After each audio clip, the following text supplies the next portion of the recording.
तथागत भगवान गौतम बुद्ध, त्यांचा धम्म व सावक संघ ह्या तीन रत्नांना अभिवादन. परमपूज्य बोधिसत्व विश्वरत्न डॉक्टर बाबासाहेब आंबेडकर यांच्या धम्मक्रांतीला पंचांग प्रणाम. उपस्थित उपासक उपासिका, ऑनलाईन बघणारे उपासक आणि उपासिका यांच्या प्रति मंगल मैत्री. वर्षावासामध्ये आपण कार्ल मार्क्स के बुद्ध हा ग्रंथाचं पठन, श्रवण आणि विश्लेषण करतोय.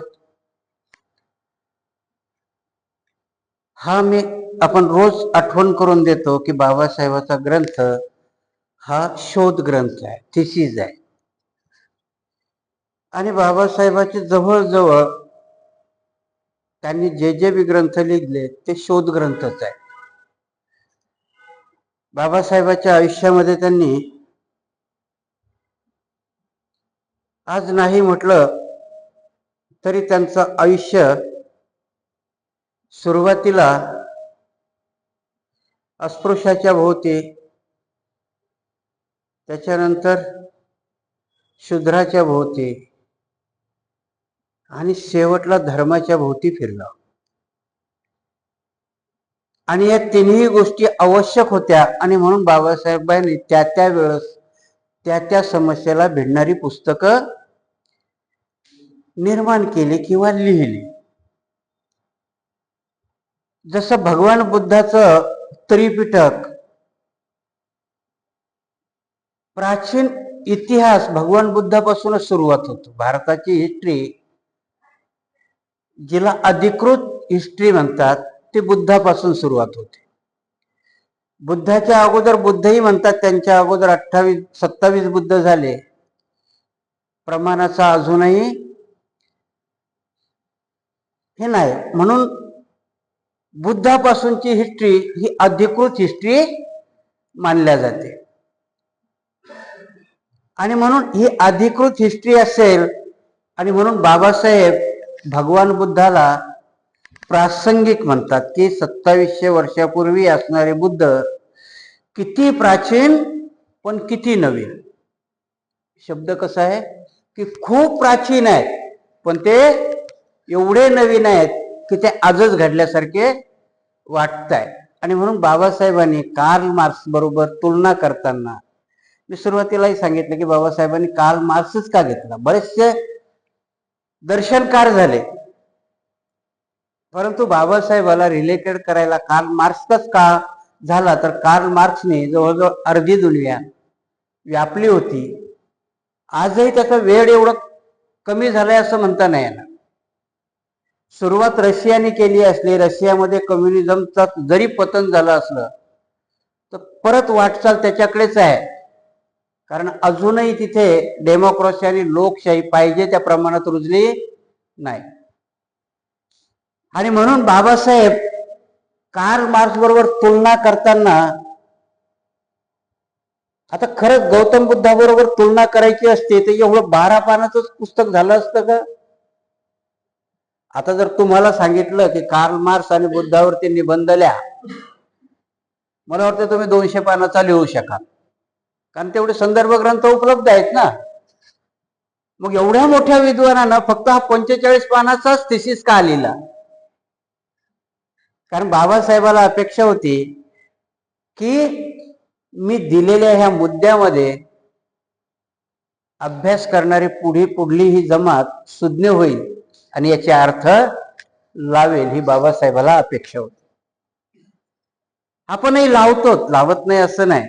आणि म्हणून जेव्हा काही लोकांना प्रश्न पडला होता की 45 पानाचं पुस्तक 3 महिने कसं वाचाल, आणि अजून आपल्याला पहिलंच पान मला वाटतं अजून 10-12 दिवस जाईल.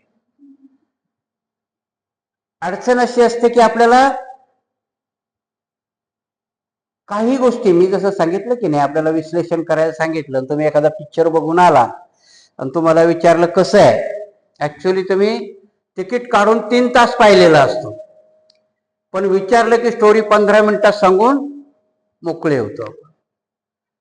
म्हणजे सांगणं, आपण 3 तासाचं पिक्चर 15 मिनिटात त्याचं सांगून वेगळं होतो. पिक्चरची स्टोरी पुढच्याला ती कळते तसं तत्वज्ञान 15 मिनिटात सांगून मोकळं होता येतं का? नाही होत आहे. कारण तत्वज्ञान सांगताना सांगणाराही तेवढ्या उंचीचा पाहिजे आणि ऐकणाराही तेवढ्या उंचीचा पाहिजे, तर तो कुठे मेळ बसतो. नाही तर मेळ बसत नाही. भाषा, ऐकण्याची पात्रता आणि समजण्याचा IQ जर नसेल तर मग भानगड होते. विपश्यनाचार्य गोयंका गुरुजी एक सुंदर उदाहरण द्यायचे. ते म्हणायचे मी विपश्यना शिकवतो, तर त्यांचं पहिलं असायचं की ते म्हणतात सास पे ध्यान दो, आने वाला सास जाने वाला सास. तुम्ही जर कोणी विपश्यना केली असेल तर श्वासावरती मन केंद्रित करायला सांगतात. तर ते म्हणे अशीच एक बाई सासूला वैतागून विपश्यना करायला आली होती. ती विपश्यनाला बसली, माझं लेक्चर सुरू झालं आणि मी पहिलंच म्हटलं सास पे ध्यान दो, बाई उठून उभी राहिली. तिच्या कटकटीनं आले म्हणे मी आणि तो तुम्ही सांगता की तिच्यावर ध्यान द्या. सांगण्याचा उद्देश असतो की आपल्याला ते तिच्या मनात ती सासू होती म्हणून तिला सासून सास याच्यामधला अर्थ नाही कळला आणि ती बिचारी उठून उभी राहिली की म्हणजे ज्या तकलिफीने मी इथं आले की ते मिटावं, ती तकलीफच तुम्ही सांगताय. तसंच आहे, ग्रंथ कळताना आपल्याला त्याची भाषा आणि अर्थ कळले पाहिजे. नाही तर मग परवाला जसं एका प्रोफेसर महाशयाचा फोन आला तशी अडचण होऊन झाली. आणि म्हणून समजताना मी जसं कार्ल मार्क्स तुम्हाला सुरुवातीला सांगितला, 45 मिनिटाचा कार्ल मार्क्स नाहीये. कारण कार्ल मार्क्स जर आपल्याला सांगायचा झाला तर आपला पूर्ण वर्षावासही संपेल. एवढं मोठं चरित्र कार्ल मार्क्सचंही आहे आणि भगवान बुद्ध तरी एका आयुष्यात समजणं शक्य नाही, तरी पण आपण ती तुलना करतोय. आणि म्हणून ती तुलना करत असताना आपण दोघेही तोकडे आहोत. मीही तोकडा आहे आणि तुम्हीही तोकडे आहे. कारण त्या उंचीचा मीही नाही, ऐकण्याच्या उंचीचे तुम्ही नाही. जसे मिलिंद प्रश्नामध्ये नागसेन मी नाही होऊ शकत, राजा मिलिंदही तुम्ही नाही होऊ शकत, पण आपण त्यांच्या जवळ जाण्याचा प्रयत्न करूया. आणि मग ह्या गोष्टी नुसत्या आदर्श निर्माण करण्याच्या आहेत का? भगवान बुद्धांनी फक्त मागचाच आपण सिद्धांत बघितला की नुसते आदर्शच नाही तर उच्च कोटीचे आदर्श निर्माण केले पाहिजे आणि ते आदर्श जगलेही पाहिजे. नुसते निर्माण करून भागतोय का? बाबासाहेब ऐकणं प्रेरणादायी आहे, पण जर आपण बाबासाहेब जगलोच नाही तर त्या ऐकण्याला काही अर्थ आहे का? आणि म्हणून तसंच आहे, भगवान बुद्धांनी मांडलेले सिद्धांत ते जर आपल्या आचरणात येत नसतील किंवा इम्प्लिमेंट होत नसतील तर मग ते तत्वज्ञान वाझोट आहे. एकाच वेळेला भारतामध्ये जैन धर्मही अस्तित्वात आला, बौद्ध धर्मही अस्तित्वात आला, पण बौद्ध धर्माने जम्बूद्वीपाच्या सीमा ओलांडल्या. जैन धर्माने भारतातल्या राज्यातल्याही सीमा नाही ओलांडल्या. काय कारण होतं याच्या पाठीमागं? जैन धर्म आचरणीय नाही का? आहे, आचरणीय नाही असं म्हणता येणार नाही, परंतु त्यांचे आदर्श हे त्यांनी लिमिटेड करून ठेवले.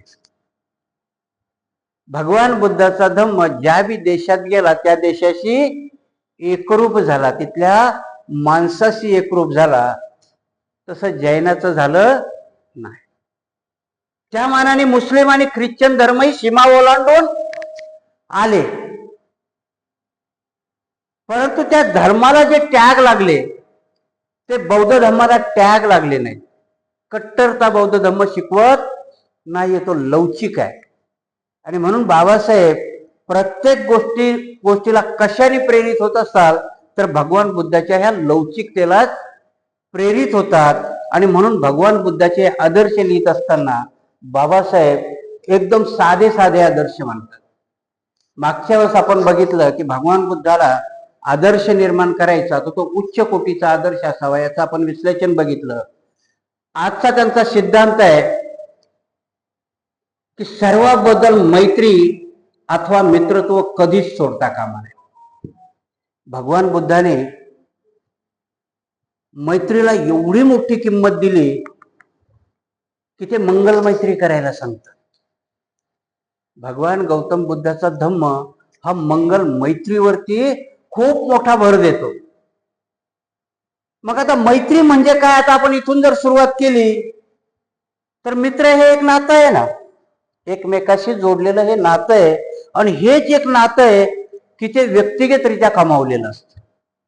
बाकी तुम्ही सगळ्या नात्याचा विचार करा, एक तर नाते आपल्याला आईने दिलेले असतात किंवा एक बापाने दिलेले असतात. म्हणून काकापासून सुरुवात केली तर आत्याच्या आत्या भावापर्यंत जर गेलं तर बापाने दिलेलं नातं असतं. आईकडे गेलं तर मावशीपासून मामापासून गेलं तर जितक्या लांब जाता येईल तेवढ्या आईने दिलेली नाते. पण मित्र हे असं नातं आहे की ते आपण स्वतः कमवलेलं आहे, आपण पारखलेलं आहे. आणि म्हणून हीच मंगल मैत्री भगवान गौतम बुद्ध माणसाप्रतीच नाही तर मुक्या प्राण्याप्रती, जीव जंतूप्रती, एवढंच नाही तर वनस्पतीप्रती मंगल मैत्री करायला सांगतात. मग हा सिद्धांत केवढा मोठा आहे? जर ह्या सिद्धांतानुसार चाललं तर त्या मंगल मैत्रीची व्याख्या मागेही मी तुम्हाला सांगितलं होतं की आपल्या धर्मामध्ये एक बाई आली आणि ते सांगितले की मी सगळ्यावर मंगल मैत्री करते, प्रेम करते, सगळी काही गोष्ट करते, पण शेजारणीवर नाही करत. मेलीशी माझं रोजच भांडण होतंय, हिच्याशी काय करू? बुद्ध स्वीकारायला सांगतात का? बुद्ध तत्वज्ञान सांगतात की शक्यच नाही. तुला जे साध्य होईल तुझ्यापासून तू जर प्रसारित करायला गेली, तुझ्या जवळची मंगल मैत्री तुझ्या माहेराला पाठवायची, हिच्याच दारातून जाईल ना. कुठून जाणार आहे ती? तिच्याच दारातून जाणार आहे. आणि म्हणून आपल्याला रस्त्याने चालायचं, कोणाच्या शेतातून रोड घालायचा, आणि जर आपण म्हटलं याची परमिशन नाही घेणार पण त्याच्याच दारातून जाणार आहे, तर त्याच्या प्रति मंगल मैत्री किंवा त्याच्या कॉन्ट्रॅक्ट करावंच लागेल ना. म्हणून भगवान बुद्ध सांगतात, त्याच्या पुढचं वाक्य भगवान बुद्ध मानतात की दुश्मनाप्रती ही मंगल मैत्री केली पाहिजे, त्याचे आभार मानले पाहिजे. आता आपल्याला ह्या मंगल मैत्रीचा शोध किंवा मैत्रीत्वाचा शोध नुसत्या एवढ्या व्याख्यात बांधता येतो का? आणि एवढ्या व्याख्यात बांधल्या तर मग ह्या भगवान बुद्धाच्या सिद्धांताला काही अर्थच राहत नाही.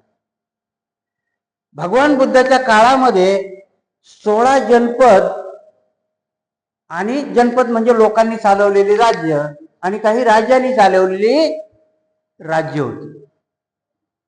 आताही जर आपण राज्याचा विचार केला तर एका राष्ट्रामधून दुसऱ्या राष्ट्रामध्ये जायचं तर बिना परवानगी जाता येईल का आपल्याला? फोटो पास लागतो की नाही? पासपोर्ट लागतो, तिथला व्हिसा लागतो. आणि मग आंतरराष्ट्रीय याच्यामध्येही की काही राष्ट्र अशी आहे, नेपाळला तुम्हाला पासपोर्ट लागत नाही, नेपाळची बॉर्डर क्रॉस करून तुम्ही जाऊ शकता. असे जगातले 8-10 राष्ट्र आहे की तिथे व्हिसाही लागत नाही भारतात. काय कारण आहे त्याचं? तर आपले त्यांच्याबरोबर मैत्रीचे संबंध आहेत, आपल्याला कल्चर आणि त्यांचं कल्चर एक आहे, आणि त्या राष्ट्राला आपल्या राष्ट्रापासून काही धोका वाटत नाही. मैत्रीची व्याख्या ही तीच असते की मित्र कशा करता असावा? तर तो आपल्याला चांगला सल्ला देईल किंवा आपल्या सुख दुःखामध्ये उभा राहील, त्याला मित्र म्हटलं. भगवान बुद्ध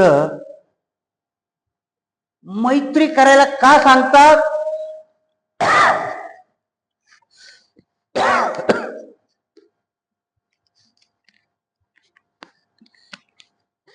तर तुमच्या इगोवरती, तुमच्या आतल्या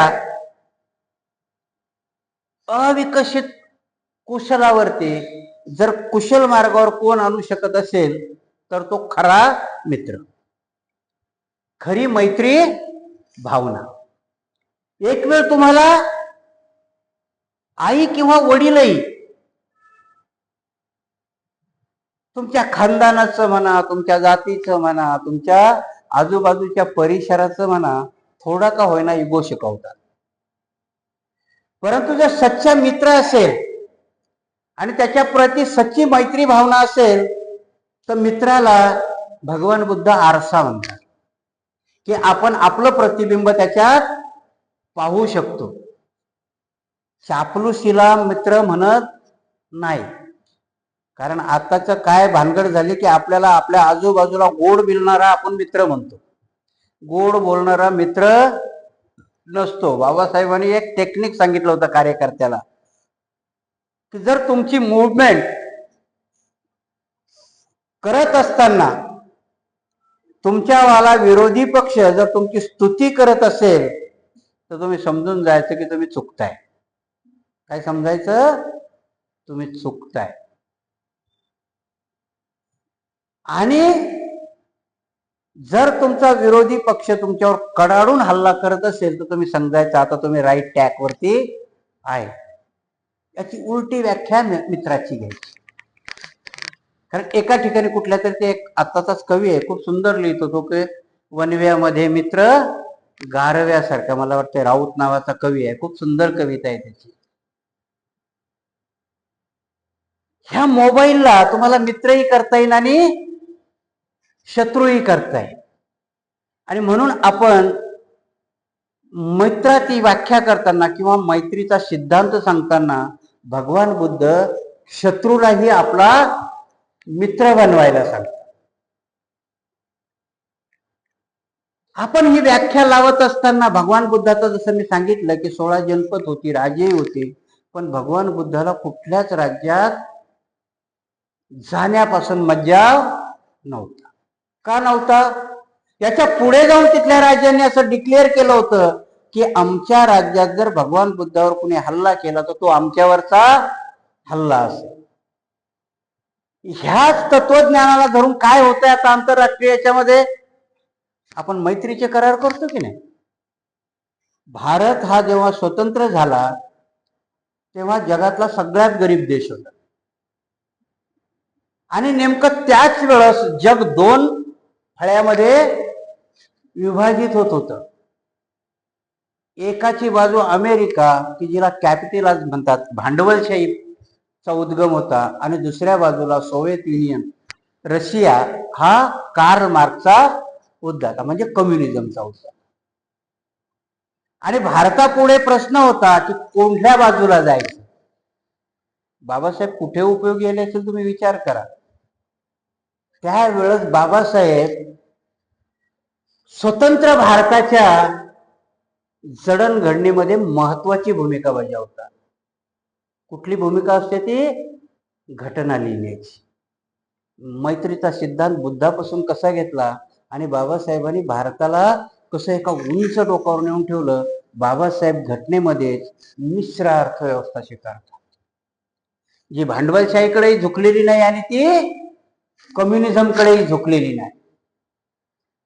इथे हा बुद्धाचा मैत्री सिद्धांत बाबासाहेब तंतोतंत लागू पडतात. आणि त्या एवढ्या याच्यातही असताना आता इतिहास खरा लिहिला जात नाही, परंतु भारताच्या पुढाकाराने अलिप्तता राष्ट्रांचा एक समूह निर्माण होतो. तुम्ही विचार करा की आज मी तुमच्या लग्नामध्ये तुम्ही सत्कार कोणाचा करताय? आहे का, श्रीमंताचा किंवा नगरसेवकाचा किंवा एखाद्या खासदाराचा. बिचारा गरीब माणसाकडे बघायला वेळ असतो का तुम्हाला? आलं जय भीम केलं, पैसे का बाजूला. बुद्धाच्या तत्वज्ञानावरती त्यावेळेस 169 राष्ट्र या गरीब राष्ट्राच्या पाठीमागे उभे राहतात. ते पंडित जवाहरलाल नेहरूच्या सौंदर्याकडे बघून राहतात का? नाही. त्या पंडित जवाहरलाल नेहरू ज्या देशाचा पंतप्रधान आहे त्याची घटना काय म्हणते, त्याचं तत्वज्ञान कशाच्या पायावर उभं आहे.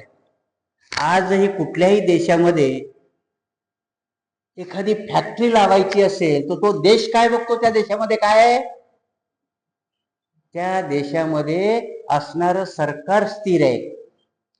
त्या देशामध्ये कुठे अराजकता नाही ना. आता तुमच्या देशातलं सगळं भांडवल गेलंय, तुम्हाला माहिती नसेल. नोकऱ्या का निर्माण होत नाहीत? हा मैत्रीचा सिद्धांत भारत विसरला.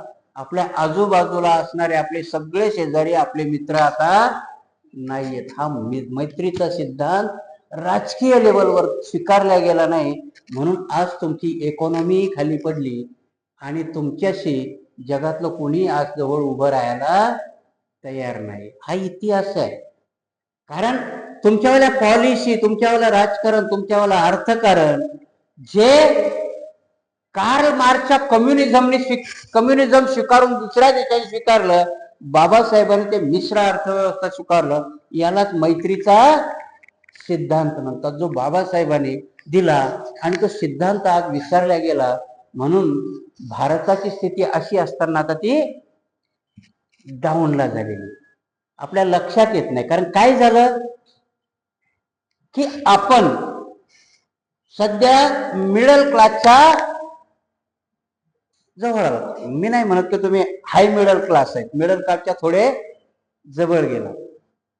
कारण श्रीमंतीचा पैमाना कुणाला वाटत असेल की मी क्लास 1 ऑफिसर आहे म्हणून मला लोकांनी श्रीमंत म्हणावं, हा पैमाना नाही. कारण श्रीमंत म्हणायला नुसती पैशाची आवक किंवा तुमची परचेसिंग पॉवर याच्यावर नसते, तर तुमच्या आजूबाजूचा तुमचा औरा काय आहे. पेठे नगरमध्ये क्लास 1 ऑफिसर राहतात, पण पेठे नगर ही वस्ती पूर्वाश्रमीच्या महाराजची आत्ताच्या बौद्धाची आहे. आणि म्हणून तिच्याकडे दुसऱ्याचा बघण्याचा दृष्टिकोन तुम्ही किती श्रीमंत असला तरी त्याच दृष्टीची आहे. म्हणून कोविंद, द्रौपदी मुर्मू या राष्ट्रपती जरी झाल्या, त्या घटनेनुसार भारताच्या पहिल्या नागरिक जरी असल्या, तर धार्मिक दृष्ट्या त्यांच्याकडे ह्या मैत्री भावनेनं पाहिल्या जाते का? नाही.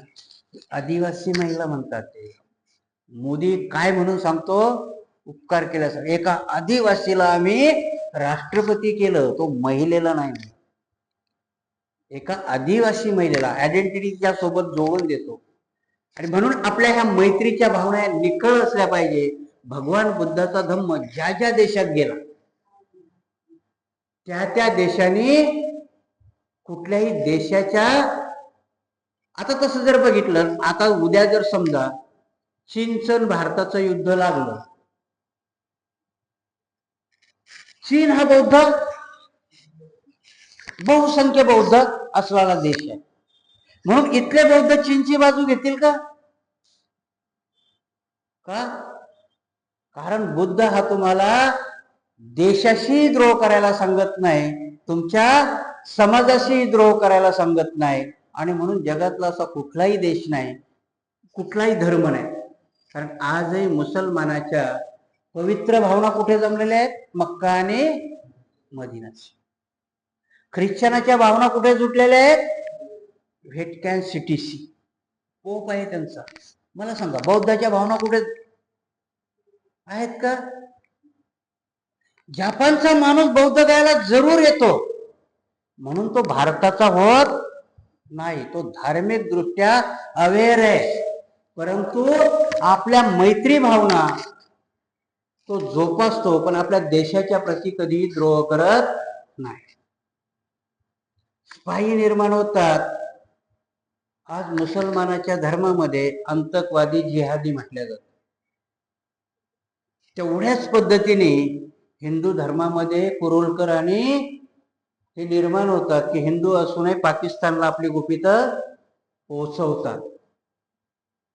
परंतु बौद्ध धर्मामध्ये तुमच्या देशाशी कधीही विद्रोह करणं शिकवलेलं नाही. आणि म्हणून हा मैत्रीचा सिद्धांत धर्म तुम्हाला इम्प्लिमेंट करायला लागतो. तुमच्या मनातही नसतं, ध्यानातही नसतं, पण तुम्ही ऑटोमॅटिक त्याच्यानुसार वागायला लागता. ह्या मैत्री सिद्धांतामध्ये, म्हणून मी नेहमी सांगत असतो की भगवान बुद्धाचे सिद्धांत एवढे सोपे आहेत आणि ते आचरणीय, इम्प्लिमेंट करायला जातं. मी जसं सांगितलं की भगवान बुद्ध सांगतात की जोपर्यंत तुझ्या शेजारणीवर तू मैत्री करणार नाही, तोपर्यंत तुझी मैत्री भावना पुढेच जाणार. काय त्याचा अर्थ? की मी प्रत्येकावरती मैत्री भावना केली पाहिजे, प्रत्येकाप्रती मंगल कामना सोचली पाहिजे. तसं प्रत्येक धर्म शिकवतो का? मला कधी कधी डिबेटमध्ये काही काही लोक विचारतात, कशाला हे करताय भंतेजी, तुमच्यातही 17-18 पंथ आहे. रियालिटी आहे ना, खरं आहे, त्याला स्वीकारायला काही अडचण आहे का? पण आपल्याला माहिती नसतं. हिंदू धर्मामध्ये तर चातुर्वर्ण्याची उभी फळी आहे. त्यांच्यातला एका वर्णातला माणूस दुसऱ्या वर्णात जाऊ शकत नाही. एका वर्णातून दुसऱ्या वर्णात लग्नही करू शकत नाही. पाकिस्तानातला शिया आणि सुन्नी, हे सुन्नी शिया होऊ शकत नाही, शिया सुन्नी होऊ शकत नाही. ख्रिश्चनामध्येही तसंच आहे. कॅथलिक प्रोटेस्टंट होऊ शकत नाही आणि प्रोटेस्टंट कॅथलिक होऊ शकत नाही. पण बौद्ध धर्मातला हिनायानी स्थविरवादी होऊ शकतो. बौद्ध धर्मातला स्थविरवादी आपलं हे चिवर महायानाचं आपल्या अंगावर घालू शकतो. म्हणून हे पंथ नसून फक्त काय आहेत, स्कूल आहे. शाळेत शिकवणाऱ्या ह्या स्कूल आहेत, पंथ नाही. हा फरक आपल्याला जेव्हा आपण लक्षात घेतो, आणि म्हणून कुठलेही बौद्ध राष्ट्र हिनायनवादी असलं, महायानवादी असलं, तर भगवान बुद्धाची पंचशिला अजून कुठल्याही पंथाने नाकारलेली नाही. हे साम्य आहे त्याच्यामध्ये. आणि हे साम्य कुठल्या सिद्धांताने आहे, की मैत्री भावना. तुम्हाला माहिती असाल की भगवान बुद्धाच्या जेव्हा जेव्हा धम्म आचरणावरती काहीतरी गडबड होते, तेव्हा त्या त्या गोष्टीला बघा, पाणी जर खराब आलं, नळाला, तर काय करता तुम्ही? एक तर कपड्याने गाळून घेता. जास्तच घाणार तर त्रुटी फिरवता त्याच्यात, आहे ना. त्रुटी फिरवल्यावर घाण निघून जाते. भगवान बुद्धाच्या धम्मामध्येही जेव्हा जेव्हा ग्लानी येते, जेव्हा जेव्हा कुठून चोरलं ते बघा. भगवान श्रीकृष्णाने यांचा भगवान बुद्धाने काय सांगितलंय, की वैरानं वैर कधीच मिटत नाही. वैरानंच वैर मिटतं. हे धम्मपदातली गाथा आहे. आणि त्याला भगवान बुद्ध काय म्हणतात, हे सनातन आहे. हे सधम्मो सनातन. ह्या सनातन शब्दाचा अर्थ काय? नेमका आपल्या लोकांनी त्याची विकृतीकरण केलं. हे सनातन आहे. सनातन म्हणजे काय? प्राचीनही हेच होतं. प्राचीन काळामध्येच वैरानी वैर मिटत नव्हतं. मधल्या काळातही हेच होतं, वैरानी वैर मिटत नाही. आणि आताही तेच, याला सनातन म्हटलं. आणि कधीपर्यंतही जा, वैरानं वैर मिटणार आहे का? वैरानी वैर मिटणारच नाही. याला सनातन म्हटलं. आम्ही सनातनाचा वेगळाच अर्थ लावून टाकला आणि याला मैत्री म्हटलं, की मैत्रीशिवाय तुम्हाला कुठलीही गोष्ट नाही. आणि म्हणून आपण हे बोलताना कधी कधी काय म्हणतो, की टेबलावर बसावं, बोलणी करा. कारण डायलॉग मध्येच तुमच्या शंकेचं समाधान होतं. म्हणजे दुसऱ्या बाजूने मैत्रीशिवाय कुठलाही पर्याय आपल्या पुढे नसतो. आता या मैत्रीचे खूप मोठमोठे विभाग काढले आणि मग आम्ही लोक त्याला राजकीय लेवलवरती घेऊन जायला लागलो. आणि मग त्याचं नाव झालं युती, आहे की नाही. युती केली, त्याला मैत्रीच म्हणतात ना. आणि मग या युतीच्या भानगडी अशा झाल्या, की मागच्या पंचवार्षिकला ज्याच्या बरोबर मैत्री होती, पुढच्या पंचवार्षिकला तो त्याचा कट्टर दुश्मन झाला. हे बुद्धाचं तत्वज्ञान आहे का? नाही. कारण ही मैत्री तुमच्या प्रत्येक लेवलवर टिकली पाहिजे. आणि ती जर प्रत्येक लेवलवर टिकणार नसेल, तर त्याला बुद्धाची मैत्री म्हणता येणार नाही. हा सिद्धांत बुद्धाने जो दिला, तो मैत्रीचा सिद्धांत आहे. आणि ह्या मैत्रीच्या सिद्धांतामध्ये मग तो आर्थिक असेल, सामाजिक असेल, राजकीय असेल, तो लागू पडला पाहिजे. आणि मग याचे वाहक कोण होते? तर भिक्षू होते. आता तुम्हाला जर समजावाय करता सांगितलं, की त्यावेळेच्या भिक्षूला भगवान गौतम बुद्ध म्हणतात. वर्षावासामध्ये ट्रेन झालेला भिक्षू, कठीणची वरदानाचा कार्यक्रम झाला की आपण त्या बुद्धाच्या वाक्याचे अर्थ खूप वेगळे घेतले. ते काय सांगतात भिक्षूंना, आता वर्षावास संपला, तुम्ही वेगवेगळ्या दिशेने जा, आपण एका दिशेने दोघं जाऊ ना. भगवान बुद्ध काय सांगतात त्यांना, एका दिशेने दोघं जाऊ नका. कारण तुला हा माझा सिद्धांत सांगायचा आहे. तुम्ही दोघं एकाच दिशेने गेलात, तुम्ही दोघं एकाच ठिकाणी थांबून राहा. आताही तू विचार करा, की रस्त्याने चालत असताना तुम्ही जर एकटे असाल, आणि तुम्हाला इच्छित स्थळी जायचंय तर अंतर तुम्ही कापत. तेच जर दोघं असतील तर मग एक जण म्हणतो थांब जरा पुढे थोड्या वेळानं जाऊ, चर्चा करत कुठेतरी थांबसा. किंवा तुमच्या सांगण्यामध्ये दोन विचार आले की मतभेद निर्माण होतो, आणि म्हणून दोन दिशेला जाताना दोन दिशेला जा आणि मी सांगितलेला धम्म जशाला तसा सांगा. मग धम्म सांगताना भिक्षू लोकांनी कंजूशी केली का त्यावेळेस पण? कारण त्यावेळेस बौद्ध होते, बुद्ध स्वतः होते, पण बुद्धाचं महापरिनिर्वाण होतं आणि अवघ्या 1.25 महिन्यामध्ये एक म्हातारा भंती उड्या मारायला लागतो.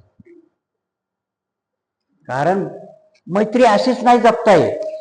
कुठल्याही गोष्टीला तुम्हाला जर निरपेक्ष बुद्धीने किंवा निरपेक्ष भावनेने वागायचं असेल तर गिव्ह अँड टेक पॉलिसी असते की नाही. जर तुम्हाला दुसऱ्याकडून काही घ्यायचंय तर तुम्हाला काहीतरी द्यावं लागतं.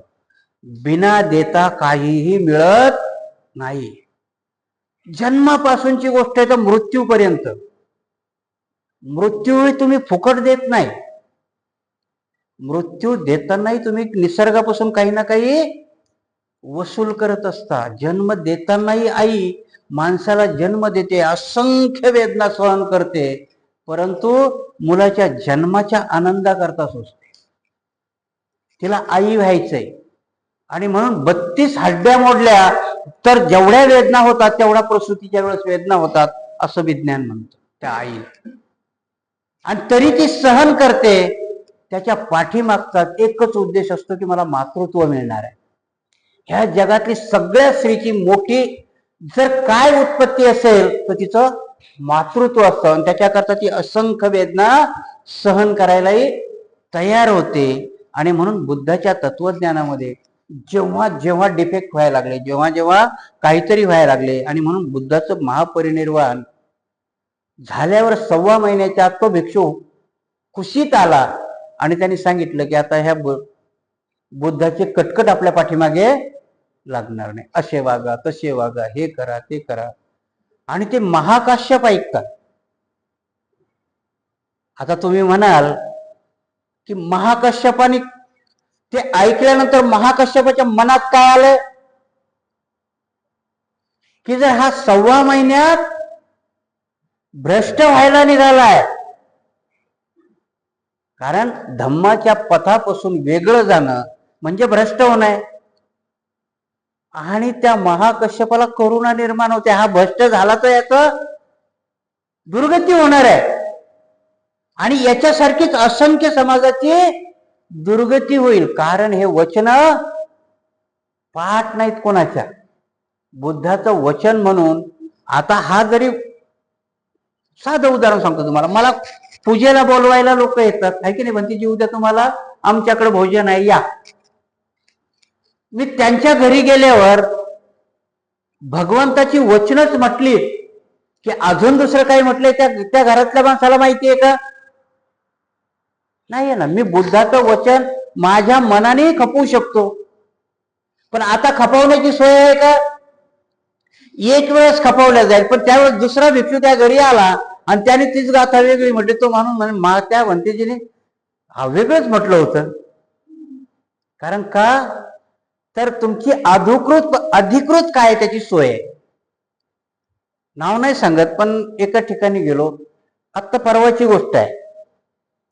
रविवार होता आणि रविवारी इकडे येतो मी. त्यांचा आग्रह होता की गर्भवतीचा गर्भमंगल विधी करायचा आहे 8व्या महिन्यामध्ये. त्यांनी चेकही केलं. पोटात ट्विन्स आहे, 2 जुळे आहेत. पहिलं 6व्या महिन्यातच बाईचं ऑपरेशन झालेलं पहिल्या डिलिव्हरीला, आणि म्हणून आता त्यांनी खूप प्रिकॉशन घेतलेली आहे. तपासलं, हे केलं सगळं, पोटात ट्विन्स आहेत. आणि डॉक्टरांनी परत सांगितलं आता 8वा महिना संपतोय, म्हणून डॉक्टरांनी सांगितलं की मूल थोडस हे झालेलं आहे, तुम्हाला ऍडमिट करावं लागेल. आता पहिला अनुभव अबॉर्शनचा आहे म्हणून ती फॅमिली जास्त चिंतेत आहे. त्यांनी मला हे अगोदर सांगितलं नव्हतं त्यांनी मला, पण भंतेजी हे आम्ही म्हटलं नाही, मी साकेत बुद्ध विहारामध्ये 11 वाजता माझं प्रवचन असते. तुम्ही म्हणाल तर संध्याकाळचा मी येईल. परत तेच की भंतीजी आपल्या घरी जेवले पाहिजे. आता जेवले पाहिजे तर साकेत बुद्ध विहाराचा मला डबा येतो. 11 वाजता इथं माझं प्रवचन आहे म्हणून 10:30 वाजता मला जेवलं पाहिजे. आणि एकदा जेवल्यानंतर मी काही संध्याकाळी जेवत नाही, मग त्यांची अडचण झाली. म्हटलं बघा बाबा, संध्याकाळी नेणार असाल तर येतो मी पूजेला. पूजा काय ते म्हणे सांगतो. आता मला काही संध्याकाळपर्यंत फोन 5-5:30 वाजेपर्यंत नाही आला, मी विसरून गेलो. बरोबर 7 वाजता त्यांचा मला फोन आला, भंतीजी येऊ शकता का पूजेला? म्हटलं ठीक आहे, येऊ शकतो, त्याला काय. 7 वाजता पूजेला गेलो. गेल्यानंतर त्यांनी सांगितलं की आम्ही एक भंतीजी 11 वाजता बोलवले होते, पण आमचं काही समाधान झालं नाही. म्हटलं अरे, परवाचा किस्सा आहे. म्हटलं तर समाधान होण्याची काय गोष्ट आहे? नाही नाही म्हणे, त्यांनी एकच गाथा म्हटली, दोरा दिला हातातून गेले निघून. मला प्रश्न पडला, मग मी किती म्हणू? मग त्यांनी स्टोरी सांगितली मला की भंतेजी असं असं झालेलं आहे. पहिलं 7व्याच महिन्यात अबॉर्शन झालं होतं. आता 7व्या महिन्यातलं अबॉर्शन म्हणजे बिचारीला त्रास झालाच असणार की नाही. 2-3 महिन्यातलं अबॉर्शन ठीक आहे. 7व्या महिन्यातलं अबॉर्शन म्हणजे परिपूर्ण झालेला तो गर्भ. मग मी सिरियस झालो की यांचा पूजेकडे बघण्याचा अर्थ खूप वेगळा आहे. भंतीजी पोटात ट्विन्स आहे, जुळे आहे. मी परत सिरियस झालो की जर माझ्या पूजेनंतर काही वेळवाकडं झालं तर यांचा धम्मावरचा विश्वासच सोडून जायचा ना. आता ते भंतीजीच्या हातात आहे का? नाही. आणि एक भंतीजी यांनी नाकारलाय आणि मी आता त्या व्याख्येत बसलो तर मी खरा भंतीजी नाही, मी सामनेर आहे.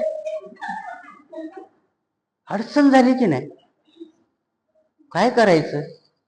पण एक फायदा माझा झाला, कारण मी ग्रस्त जीवनातला विवाहित असल्यामुळं, मलाही अपत्य असल्यामुळं मला अनुभव आहे काय करावं लागतं काय नाही. आणि विशेषतः माझ्या या वयात म्हणजे नातवापर्यंत मला अनुभव. माझ्या मुलीच जेव्हा ती 8व्या महिन्याची शेवटची मुलगी, तिला 8व्या महिन्यामध्ये बीपी वाढला. आणि बीपी वाढल्यानंतर प्रेग्नेन्सी मध्ये म्हणतात की एक तर आईच वाचते किंवा मूल वाचतं. आणि त्यावेळेस तो प्रसंग उभा राहिला होता. आणि त्यावेळेस नॅचरली आई आणि बाबा आईलाच प्रेफरन्स देतात की बाबा आईला वाचवा, मुलाचं बघू काय होतं. तसं मी सही केलेली होती. आणि त्या 8व्या महिन्यातच तिचं शिजर करून ते बाहेर त्यांनी बाहेर काढला. तर मुंबईला सुविधा खूप आहे. आणि ते मुलं आता 3 वर्षाचं आहे माझ्या मुलीच, आणि ते दुसऱ्या मुलीच्या मुलापेक्षा सदृढ आहे. म्हणून मला माहिती होतं की जर व्यवस्थित विलाज केले तर सगळ्या गोष्टी होऊ शकतात. पण म्हटलं आता यांना ते बोलण्याचा अर्थ नाही, आणि म्हणून इथं मी ते तुमच्या ॲलोपॅथीची धम्माची जोड घालण्याचा मेळ केला. मी म्हटलं हरकत नाही, सुखरूप होईल, काळजी करू नका. आणि मग म्हटलं आपण चांगली पूजा करू. पूजा करायला मग मी कलश मांडला, दोरात जे आपण करतो ते केलं, हातामध्ये 5च सदस्य, पूजेमध्ये काही जास्त नाही. सासू नव्हती आलेली, आई आलेली अमरावतीवर. मागचा अनुभव होता. कुठल्या आईला वाटणं की डॉक्टरने काहीतरी क्रिटिकल पोझिशन सांगितली. आणि मग मी पूजा केली, परित्राण पाठाच्या सगळ्या गाथा म्हटल्या. त्याच्यानंतर मग मी त्यांना प्रवचन दिलं. आता माझ्या प्रवचनाने मोहित होतात हे मलाही अनुभव आहे. आणि ते प्रवचन ऐकल्यानंतर ते त्या डॉक्टरने तिला 5च मिनिट बसायला सांगितलेलं, ती 15 मिनिट बसली. म्हटलं नको बसू, त्या डॉक्टरचं ऐक, माझं नको ऐकू. आणि ते एवढे खुश झाले. परवाला मला फोन आला, भंतीजी जे काय क्रिटिकल सांगितलं होतं डॉक्टरनी ते ठीक झालं. आता विचार करा, माझ्यामुळे झालंय का ते? नाही. तिने प्रिकॉशन घेतलं, ते काळजी घेतात, डॉक्टरने सांगितले ते सगळे नियम पाळतात, त्याच्यामुळे झालं. पण मनाने ऍक्सेप्ट केलं की ह्या भंतीजीची पूजा चांगली झाली, त्या भंतीजीची नाही. आता एखाद्या वेळेस माझ्यापेक्षाही चांगलं सूत्र म्हटलं असेल त्यांनी, परंतु भावना असतात आपल्या ज्या, आपण कोणाशी रिलेटेड होतो. आणि म्हणून MBBS डॉक्टर जरी असला तर तुमच्या जर नेहमीचा फॅमिली डॉक्टर DHMS असेल, त्याचा तुम्हाला गुण येतो, तुम्ही पहिले त्याच्याकडेच जाणार. ही आहे मैत्रीची व्याख्या. मैत्री कुठे टिकते आणि मैत्री कशा बरोबर करायची असते, भगवान बुद्ध इथं विश्वासाचा धागा जोडायला सांगतो. मी भगवान बुद्धांनी सांगितलेलं सूत्र तिथं म्हटलं, त्या भंतीजींनी तेच म्हटलं असेल, फक्त त्यांचं एवढंच चुकलं असेल बिचाऱ्यांचं की ते गोड गोड बोलले नसतील, मी गोड गोड बोललो. एवढाच फरक आहे ना, बाकी काय असू शकणार आहे. त्याला मैत्री प्रस्थापित करता नाही आली, मला करता आली. आणि म्हणून हा सिद्धांत बाबासाहेब इथे सांगतात की भगवान बुद्धांनी हा सिद्धांत दिला की मैत्री प्रस्थापित करता आली पाहिजे. आणि ती निश्चित आवडत्या व्यक्तीच्या ठिकाणी तर कुणीही मैत्री करेल. सहज मैत्री होते तुमच्या ओळखीच्या माणसाशी, ज्याला कधीच पाहिलं नाही, ज्याला कधीच भेटलो नाही, अशा माणसाच्या प्रती तुम्हाला मैत्री करता येईल का? भगवान बुद्ध करायला सांगतात. मंगल मैत्रीमध्ये ध्यानातून उठले की भगवान बुद्ध मैत्रीचा सिद्धांत देतात की ह्या दिशेला जे बी प्राणी असतील, 2 पायाचे असो, 4 पायाचे असो, बहुपायाचे असो, सगळ्यांचं मंगल हो. प्रत्येक दिशेला जे जे असतील, भगवान बुद्ध म्हणतात आकाशातल्या प्राण्याचं हो, पृथ्वीवरच्या हो, जलातल्या हो. म्हणजे एवढी शुद्ध मैत्री कुठला धम्म सांगतो का? नाही. चातुर्वर्ण्यामध्ये महाराचा स्पर्शही करू नको, तो धर्म सांगतो. मैत्री करायला सांगतो नाही. प्रोटेस्टंटला, कॅथलिकचा धर्म अनुसरायला सांगत नाही. मैत्री आहे का? म्हणून मी कधी कधी इथेही सांगितली असेल ती कथा तुम्हाला शंकराची, की भगवान बुद्ध जसं शेजारणीच्या दारातूनच तुझी मैत्री जाईल, तुला तिच्याशी मैत्री करावंच लागेल. ती रोज का भांडेना तुझ्याशी, तिच्याशी मैत्री कर तरच वैर मिटेल. शंकर तसं म्हणत नाही. म्हणून त्यांच्या ज्या कथा आहेत की शंकर वरदान भस्मासुराला देतो, भस्मासुर त्याच्या डोक्यावर हात ठेवायला. मैत्री आहे काही नाही. त्या शंकराला वरदान मागायला येतो आणि शंकर कोणालाही वरदान देऊन मोकळा होतो. भगवान बुद्ध असं काही कोणाला वरदान देत नाही. भगवान बुद्ध म्हणतात तुझं तुलाच करायचं. मैत्री भावनेनं करायचंय, मैत्री प्रस्थापित करून करायचंय. आणि म्हणून ही मैत्री प्रस्थापित करताना जसं मी तुम्हाला सांगितलं की वेगवेगळ्या गोष्टी आहेत. मग सामाजिक लेवलला आता आमच्या मैत्र्या कशा झाल्यात? मांग म्हणतो तुमचे खायला, हे म्हणतं का नाही झालाच बुद्ध. मैत्री आहे काही? आमचे लोक म्हणतात ना आम्ही बुद्ध झालो म्हणून सुधारलो, तू पण होय. मैत्री नाही ना. मैत्री त्याला आपण होऊन वाटलं पाहिजे व्हायला, ते आमच्या आचरणातून दिसलं पाहिजे. आम्ही त्याच्यावर जबरदस्ती करतो. सामाजिक लेवलचा मैत्रीचा सिद्धांत बुद्ध सांगत असताना माझ्याकडे बघून तो झाला पाहिजे. जबरदस्ती कुठेही मित्र होणार नाही. जबरदस्ती आत्या भाऊ मिळणार तुम्हाला. आत्याला पोरग झालं की आत्या भाऊ भेटला, तुम्ही त्याला नाकारू शकता का? नाही नाकारू शकत. मावशीला पोरगा झाला की मावस भाऊ ऑटोमॅटिक झाला.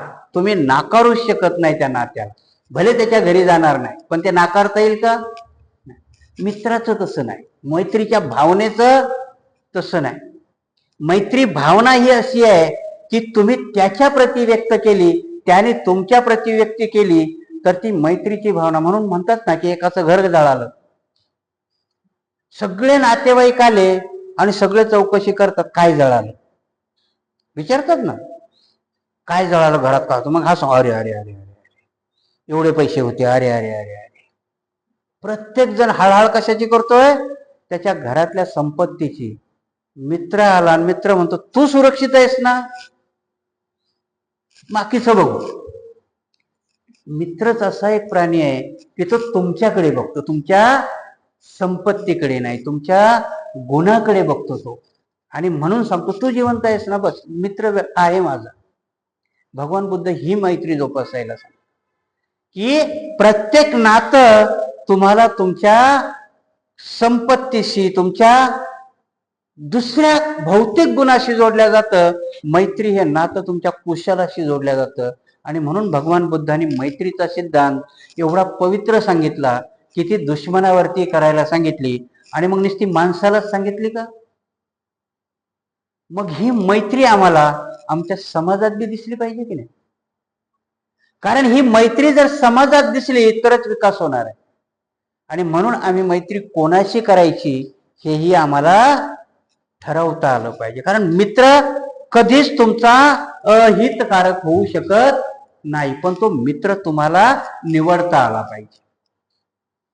मित्राच्या खालमध्ये तुम्ही दुश्मन निवडत असाल तर ते तुमच्या मग शेवटी परत बुद्धाच्या त्या प्रज्ञा सिद्धांतावरती जात.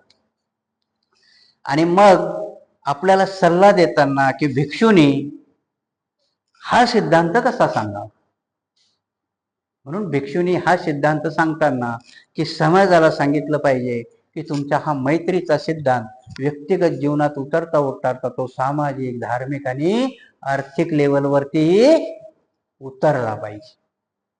आणि मग सामाजिक लेवलवर जर उतरत असेल तर माझी पहिली जबाबदारी बनते की माझ्या प्रति मांगाला आणि संभारालाही कृतज्ञता वाटली पाहिजे. कारण मी मित्र बनवायचंय त्यांना. मित्र बनवताना त्याला वाटलं पाहिजे की यांना मी मित्र बनवावं. सामाजिक लेवलवर जर हा मैत्रीचा सिद्धांत न्यायचा असेल तर आम्हाला ती मैत्री भावना निर्माण करावा लागेल. ती मैत्री भावना निर्माण नाही आणि म्हणून हे कलह निर्माण होतो. मित्राबरोबर कधीच कलह होत नाही. आणि म्हणून ही मैत्र्याची भावना तुम्हाला सामाजिक लेवलवर न्यावा लागेल. सामाजिक लेवल ज्यावर पाया मजबूत झाला तर तुमचा राजकीय लेवलही मजबूत व्हायला वेळ लागणार नाही. आणि म्हणून तुम्ही हे जे बघता बुद्धाच्या सिद्धांतानुसार बघत नाही, म्हणून गोची होते 1500 रुपयाची लाडकी बहीण देवेंद्रला मत देते. कारण बुद्धाचा सिद्धांत तुम्हाला मैत्रीचा माहिती नाही. जेव्हा तो बुद्धाचा सिद्धांत माहिती होतो तेव्हा तुम्हाला कळेल की देवेंद्रने दिलेले हे 1500 रुपये माझेच आहे, त्याने नाही दिले. आणि म्हणून माझेच पैसे देऊन मलाच उल्लू बनवणारा माझा मित्र होऊ शकत नाही. हे आम्हाला त्या राजकीय लेवलवर कळलं पाहिजे. राजकीय लेवलवर कळायला तुम्हाला धार्मिक लेवलवरचा बुद्धाचा सिद्धांत कळाला पाहिजे. आणि म्हणून राजकीय नेते जे आम्हाला म्हणतात की भंतेजी राजकारण करू नका, बाबा याच्याकरता करावं लागतं रे.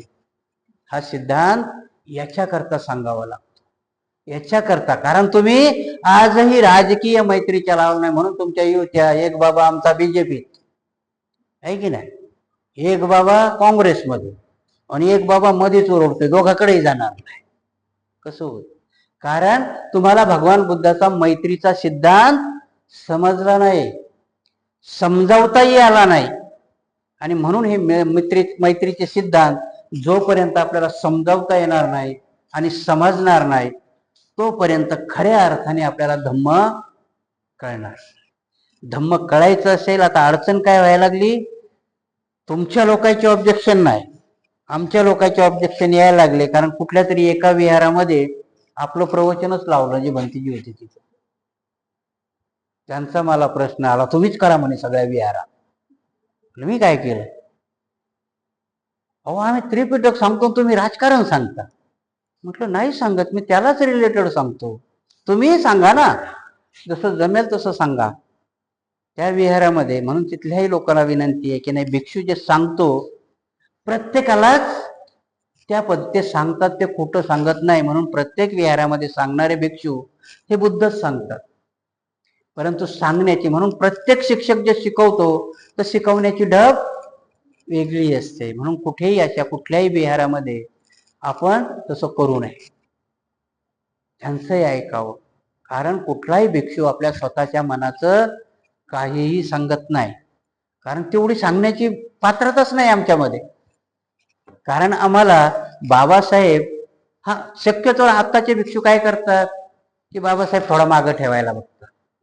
कारण बाबासाहेब सांगणं आधुनिक सांगावं लागतं ना मग. आणि बाबासाहेब सांगायचा तर राजकारणी बाबासाहेब सांगावंच लागतो ना. अडचण ही होते आमच्या भिक्षूची की आम्हाला त्रिपिटक सांगितलं की आम्हाला कुठल्याही नेत्याला दुखवायचा काही प्रश्नच येत नाही ना. बाबासाहेब सांगायचा म्हटला की मग नेत्याला दुखवावं लागतं. आणि दुर्दैवाने आमचे विहार पण वेगवेगळ्या विचारधारेला मानणारी झाली. ह्या विहाराची कमिटी कोणाची आहे? तर आठवले साहेबांची. त्या विहाराची कोणाची आहे? अमुकची. त्याची कुणाची आहे? तर मग ते काँग्रेसवाल्यांनी दान दिलं. आणि मग ह्या विचारधारा असतील तर तिथपर्यंत मैत्री पोहोचवणं थोडं अवघड होतं. आणि म्हणून प्रत्येकाला, मला तसंही सांगणं नाही आवडत, बरेच जण सांगतात कुठेही राहा पण बुद्धाचं तत्वज्ञान करा. नाही ना, कुठेही राहून बुद्ध नाही होता येणार तुम्हाला. मस्जिदीमध्ये जाऊन बुद्ध होता येईल का?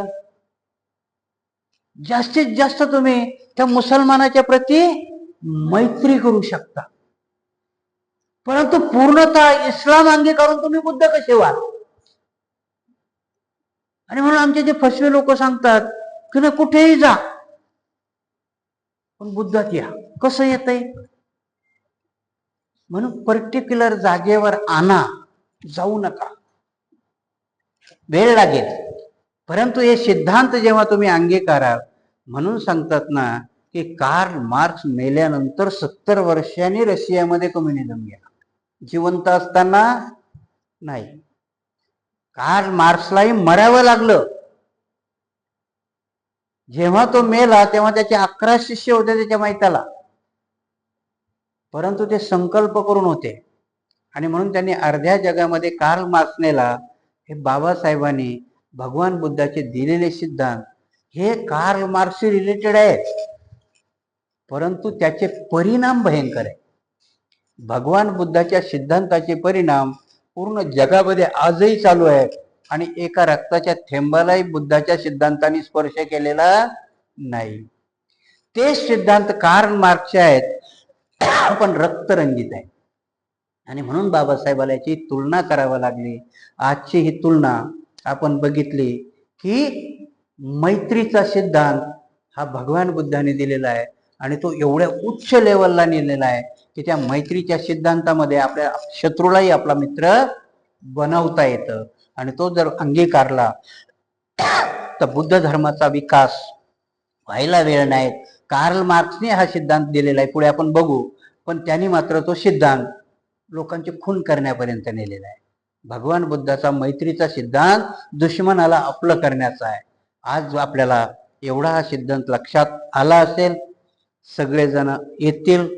परत महाराष्ट्रातल्या सगळ्यांना विनंती आहे की धर्म हा प्रत्येक जण सांगतो, तो कुणी बुद्धाचा सांगतो, कुणी बाबासाहेबाच्या याच्यातून सांगतो. म्हणून बुद्धाच्या तिकडे जायला सांगणारे भिक्षू वेगवेगळे जरी असतील पण आपलं लक्ष एक आहे.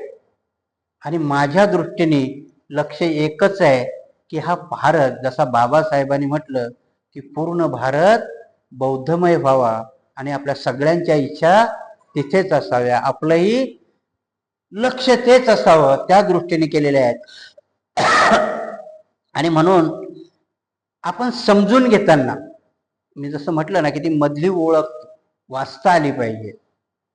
कुठलाही भिक्षू त्रिपिटक जरी सांगत असेल तर त्याचाही उद्देश तिथेच नेऊन पोहोचवणं आहे. मीही बाबासाहेब सांगतो, माझंही उद्दिष्ट तेच आहे. फक्त समजून घेण्यामध्ये कुठला तरी पूर्वाग्रह ठेवू नका. बाबासाहेबांनी बौद्ध धर्म आपल्याला भारतामध्ये रुजवायचा आहे. बाबासाहेबांचं स्वप्न साकार करायचंय. कधी होईल माहिती नाही, पण प्रत्येकाने आपापला वाटा उचलावा. आणि हा वाटा उचलणारे मार्ग म्हणजेच बाबासाहेबाचे ग्रंथ आहे, भगवान बुद्धाचं त्रिपिटक आहे. हे आपण चांगल्या पद्धतीने समजून घ्यावं, त्याप्रमाणे आचरण करावं अशीच अपेक्षा आहे. अशीच अपेक्षा व्यक्त करून आजचा हा सिद्धांत आपण सर्वांना समजला असेल अशी अपेक्षा व्यक्त करून थांबूया.